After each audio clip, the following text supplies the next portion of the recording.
नमस्कार दोस्तों, मैं अंकुर उपाध्याय स्वागत करता हूं आप सभी का आपके अपने YouTube channel share market analysis में। दोस्तों, अमेरिका का बाजार क्रैश हो गया है। सबसे पहले तो मैं आप लोगों से एक चीज पूछना चाहूंगा, कितने लोगों ने बाजार खुलने से पहले अपना दिमाग सेट कर लिया था कि आज तो मार्केट गयो, पोजीशन खाली करनी है, और जब निफ्टी 300 पॉइंट नीचे खुला तो उन्होंने अपनी पोजीशन को खाली भी कर दिया।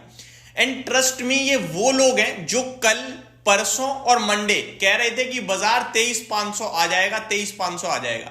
एंड जब 23,800 करीब आया तो उन्होंने पोजीशन खाली कर दी। ये आपको बताता है कि मार्केट किस तरीके से पोजीशन खाली करवाता है। पहले मैं आप सभी को कुछ इंपॉर्टेंट चीजें बताना चाहूंगा।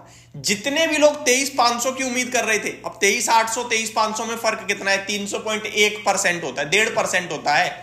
अब 1.5% के चलते वो अपनी पोर्टफोलियो खाली करके जा रहे हैं। सोचो, तो ये कोई जेन्युइनिटी है, कोई दिमागदारी वाला काम नहीं है, पहली बात।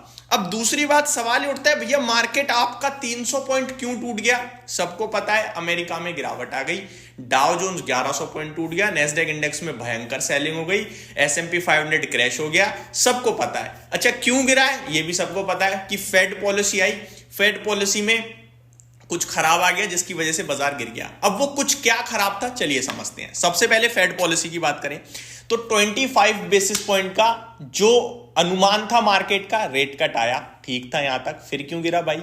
गिरा इसलिए क्योंकि जेरोम पॉवेल साहब ने 2025 के लिए टारगेट्स जो है ना वो थोड़े से कम कर दिए रेट कट के।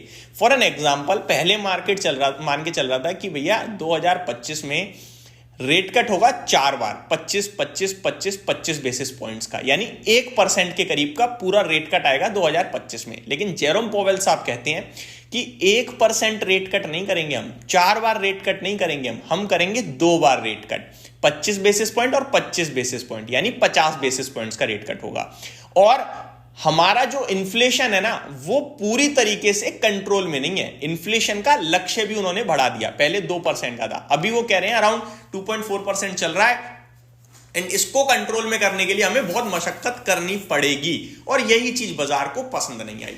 अमेरिका बीते 8 दिनों से कंटिन्यू गिर रहा था और 9वें दिन तो बड़ी भयंकर सेलिंग आ गई। अब एक बार अमेरिका का बाजार देख लेते हैं कि कितना कितना क्या क्या गिरा है। जैसा कि हम सभी ने ऑलरेडी चेक कर ही लिया होगा, आपको भी पता ही होगा, हेडलाइन तो सबने पढ़ी ली होगी, कम से कम जैसे मैंने हेडलाइन पढ़ी हुई है केवल और केवल। मैं एक बार आपके साथ चेक कर लेता हूं। पहले डाउ की बात करें तो 1123 पॉइंट घटकर बंद हुआ है, 2.5% की गिरावट है। नेस्डैक इंडेक्स की बात करें तो 3.5% घट गया है, 725 पॉइंट की गिरावट। S&P 500 3% चला गया, रसल 2000 में भी 4% की गिरावट देखने को मिली है। कल अमेरिका में विक्स पता है कितना बढ़ा है? सोचो, 5%, 10%, 15%, 20%, 30%, 50%, ना जी 75%। विक्स उछल गया 75%। इस लेवल का फियर फैक्टर डेवलप हो गया कल अमेरिका में। अब हम लोग कितना गिर गए? हम लोग गिर गए भैया 300 पॉइंट। क्यों गिर गए? क्योंकि अमेरिका गिर गया। अमेरिका क्यों गिर गया? उनकी रेट कट की आगे की संभावनाएं कम हो गई। अरे हमारी तो अभी शुरू भी नहीं हुई है रेट कट, हम क्यों गिर रहे हैं? केवल और केवल ये फॉलो हुआ है, इससे ज्यादा कुछ नहीं। अमेरिका डोनाल्ड ट्रंप साहब के जीतने के बाद हर दिन लाइफ हाई लगा रहा था। क्या हम लोग लाइफ हाई लगा रहे थे? नहीं लगाया ना हम लोगों ने। तो ये जो 1-to-1 मूव है ना, ये मैंने कल रात वाली वीडियो में भी कहा था कि हम एक 1-to-1 मूव दे सकते हैं, लेकिन हम टिकेंगे नहीं।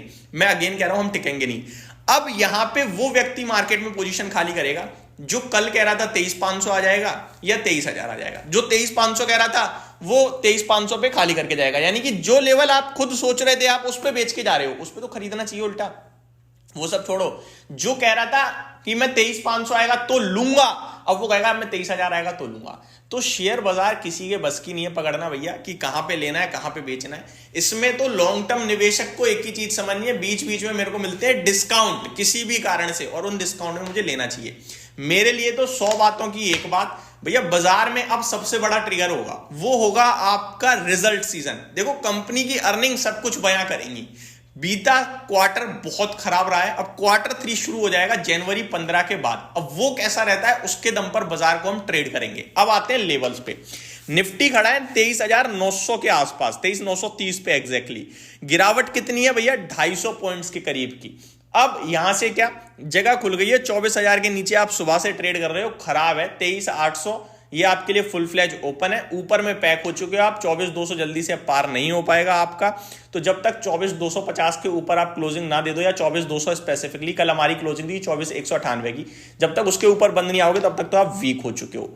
अब दूसरी बात कि मार्केट नीचे या ऊपर, मार्केट आज नीचे दिख रहा है, कल नीचे होगा या ऊपर होगा वो नहीं कह सकते हैं, क्योंकि एक रेंज हो गई है। अब यहां पे मार्केट में लड़ेंगे आपस में तेजी वाले और मंदी वाले, फिर देखना किधर जाएगा मूव। अमेरिका में थोड़े से खराब संकेत हो गए जिसकी वजह से अमेरिका टूट गया है, और अमेरिका को हम फॉलो कर रहे हैं, इससे ज्यादा कुछ भी नहीं है।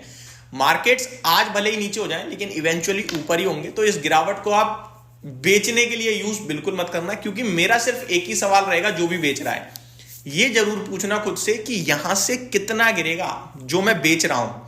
अगर मैं 100 रुपए का सौदा बेच रहा हूं तो बाजार मेरे को कितना नीचे जाता हुआ दिख रहा है। कहीं ऐसा तो नहीं है आज मैं 23,900 पे बेच रहा हूं, कल 24,200 पे खरीदूं, कम से कम 23,000 तो मिलेगा ना मुझे।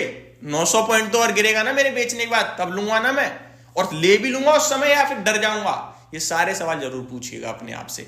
आगे के लिए आपका जो प्लेटफॉर्म है वो क्वार्टरली रिजल्ट्स, बजट, आरबीआई की पॉलिसी, ये 3 है, और इन तीनों में कुछ ज्यादा खास नेगेटिव आने की संभावना नहीं है।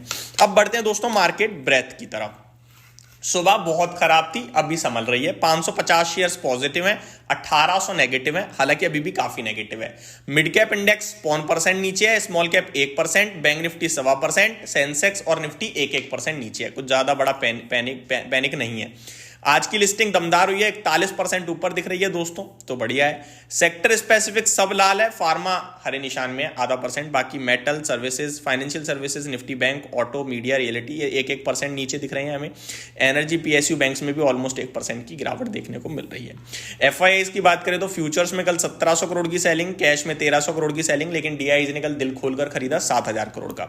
टॉप गेनर, टॉप लूजर्स की बात करें तो काफी सारे स्टॉक्स हैं जिनके बारे में हम डिटेल में बात करेंगे, लेकिन अगली वीडियो में। इस वीडियो में सिर्फ इतना ही दोस्तों। होप, उम्मीद करता हूं ये वीडियो आपको पसंद आई होगी, समझ आई होगी। Thank you so much for watching this video. Have a great day guys.